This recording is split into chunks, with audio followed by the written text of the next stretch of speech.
Et dans ce studio de BFM Business, ce studio du Grand Journal, Elias Farfer, bonsoir. Bonsoir. Vous êtes ministre du Tourisme de Tunisie, avec cette révolution donc l'an dernier qui a conduit donc à l'éviction du président Ben Ali. Vous êtes en tournée en Europe, vous faites un petit peu la tournée comme ça. Ça veut dire quoi? Ça veut dire que vous venez faire la promotion du tourisme pour être tenté de remonter la pente? Il y a beaucoup à faire? Pas uniquement, surtout pour ça, mais également pour rencontrer mes homologues où on a beaucoup de projets de coopération pour repenser le tourisme, faire de la promotion, rassurer, renseigner sur la situation en Tunisie après la révolution, après une année 2011 difficile et après le retour à la quasi-normale.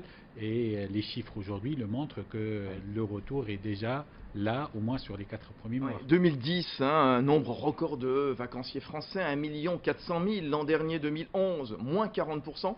Donc vous nous dites ce soir, ça reprend un peu, Elias Farfer? Ça reprend. Nous avons enregistré sur les 4 premiers mois une progression de plus de 50%, 45% sur le marché français. Nous avons toujours un petit écart par rapport à l'année de référence, l'année de 2010. Nous enregistrons un écart de 15%. Les réservations sont plutôt confirment cette reprise et nous espérons récupérer une bonne partie cette année et retrouver notre niveau habituel l'année prochaine. Pour l'instant, c'est pas suffisant encore. Pour l'instant, c'est pas suffisant. Notre objectif, c'est de retrouver les 7 millions de visiteurs de 2010, sachant que l'année dernière, il y avait une baisse très importante. Il en manque combien encore sur les 7 millions de 2010? On espère faire 6 millions par rapport aux 4 800 000 de l'année dernière et arriver à 7 millions, voire dépasser un peu l'année prochaine. Et pendant ce temps-là, nous travaillons, nous avons engagé un grand projet de réforme dans le domaine touristique pour se préparer et pour repenser un peu notre tourisme, comme c'est le cas dans tous les secteurs de l'économie en Tunisie. Oui, et on sait que le tourisme pèse extrêmement lourd dans l'activité, dans l'économie du pays. 7% du PIB, c'était le tout à fait. chiffre quand le tourisme allait bien, quand les vacanciers étaient au rendez-vous. Évidemment, l'économie tunisienne a souffert, notamment à cause de cette baisse de touristes. Bien évidemment, comme vous venez de bien le présenter, c'est un pilier de l'économie. C'était un choix dès l'indépendance en Tunisie de faire de tourisme un pilier de l'économie. Ça représente 7%, ça représente plus que ça si on intègre l'artisanat qui est très associé au tourisme, on dépasse les 10%, mais également ça fait surtout travailler beaucoup de gens, plus de 15% de la population active. 15% de la population tunisienne travaille dans le tourisme. Travaille dans le tourisme d'une manière directe ou indirecte, donc c'est très important. Le tourisme, c'est un peu partout, en Tunisie, surtout sur la côte, et c'est pour ça le retour du tourisme, c'est le retour aussi de l'investissement dans bien d'autres secteurs, parce qu'en Tunisie, le tourisme, c'est la locomotive de l'économie, et ces indications et ces réalisations donnent un feu vert pour le retour et la relance de l'économie en Tunisie. On va voir lesquels dans un instant de réalisation, mais simplement vous nous disiez, Elias Farfer, vous le ministre tunisien du tourisme, que lorsque je vous ai posé la question, qu'est-ce que vous faites dans cette tournée, vous dites, je suis venu renseigner un petit peu et je suis venu rassurer. Alors justement, qu'est-ce que vous répondez pour tenter de continuer d'attirer des touristes quand on voit que les salafistes, très minoritaires en Tunisie, continuent leur coup d'éclat? Il y a toujours des images spectaculaires. On l'a encore vu le week-end dernier, où il y a une dizaine de jours, à Sidi Bouzid, des attaques de postes de police, des attaques de débit d'alcool. La presse tunisienne s'interrogeait. Le gouvernement serait-il désarmé face aux salafistes? C'est le quotidien Le Temps qui se posait les questions. Et beaucoup dénoncent l'impunité dont ils jouissent et le laxisme du gouvernement, donc dirigé par les islamistes d'Ennahda. Qu'est-ce que vous dites justement pour tenter de rassurer? Ils sont là, ces salafistes. Absolument, ils sont là, et comme vous l'avez dit, c'est une toute petite minorité.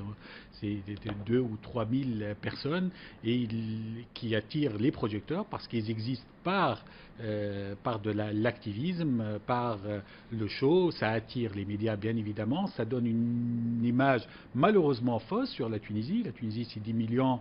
C'est un peuple connu pour sa modération, connu par son ouverture, par son accueil, et c'est ce groupe minoritaire.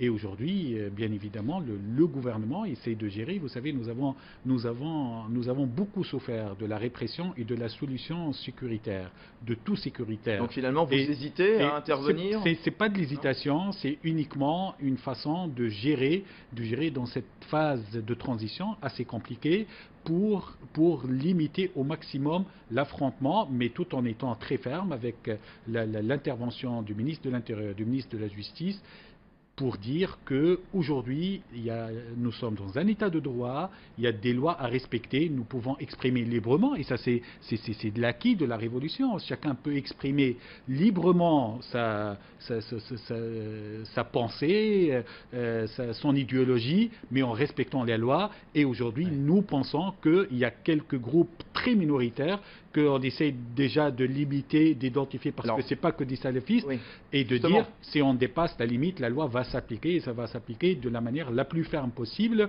Et aujourd'hui, les salafistes eux-mêmes, hier, il y avait une déclaration pour dire, nous n'avons jamais visé ni les sites touristiques, ni les touristes. C'est beaucoup plus, même cet événement que vous citiez, c'est beaucoup plus un problème avec le propriétaire de l'hôtel, plutôt que le tourisme. Elias Ferfer, il faut être clair, il y a des islamistes dits modérés, le parti Ennahda qui a remporté les élections législatives, il y a les salafistes, les barbus, hein, voilà, pour simplifier, hein, voilà, on connaît leurs intentions évidemment malveillantes, bien entendu, mais malgré tout, les Tunisiens ont quand même voté pour des partis islamistes. Quelle est l'influence justement pour les touristes? Est-ce que les touristes peuvent continuer à boire de l'alcool?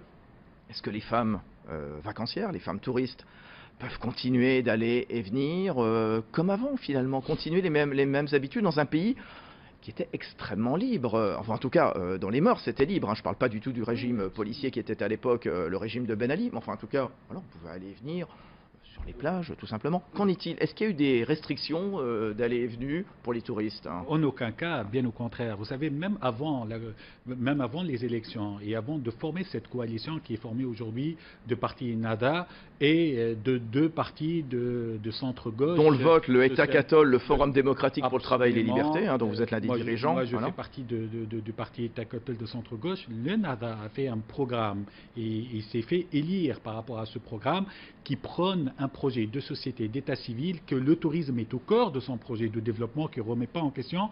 Un mois après les élections, nous avons organisé une grande conférence en invitant les journalistes et en invitant les grands tour opérateurs qui travaillent sur la Tunisie et les chefs de gouvernement qui est issu de Ennahda à présenter la vision de ce gouvernement de coalition et le projet. Aucune restriction. Moi, je suis le porteur de ce projet. Une restriction, bien au contraire. Nous avons une vision de développer, de consolider les acquis, mais également de diversifier nos produits, d'être plus, d'améliorer la qualité des services, d'offrir d'autres produits dans la Tunisie. Bien sûr. Donc il n'y a aucun changement dans ce sens. On boit de l'alcool toujours, librement? Toujours, bien évidemment. Bon. Toujours, on boit de l'alcool. Les femmes peuvent se trouver sur les plages sans aucun problème. Mais moi vraiment, si vous me laissez une seconde. Non, parce que je voudrais qu'on parle aussi du... Non, mais parce que moi, j'ai vraiment envie de dire, parce qu'on a beaucoup de confusion, islamisme, parfois intégré. J'ai bien fait la différence. Hein. C'est vraiment, la Tunisie, c'est un pays, bien sûr, musulman. 14 siècles d'islam musulman arabe. C'est un pays également avec beaucoup d'acquis, d'ouverture, de contact, de modernité. Et donc, ça ne remettra pas en aucun cas la question. Après, le groupe salafiste, même dans le salafiste, il y a plusieurs variantes. Les salafistes djihadistes, qui est une toute petite minorité, c'est en aucun cas, ça représente la Tunisie. Bon, les touristes sont revenus, vous nous disiez plus 50%, de nouvelles dessertes aériennes. J'ai vu que l'une a ouvert donc entre Djerba et Tripoli. Les touristes libyens, de plus en plus nombreux, c'est le gros du bataillon maintenant, les touristes libyens en Tunisie? Les touristes de nos pays, des deux pays voisins, l'Algérie et la Libye, représentent une bonne partie, représentent 20%. La France, à elle seule, représente 20%.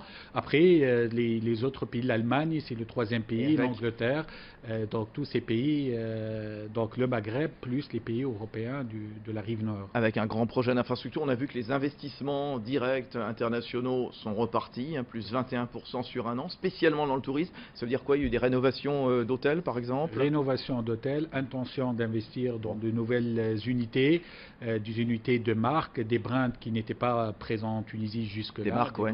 de grandes marques d'hôtels, des méga projets, de projets intégrés, de congrès et de golf et de sites.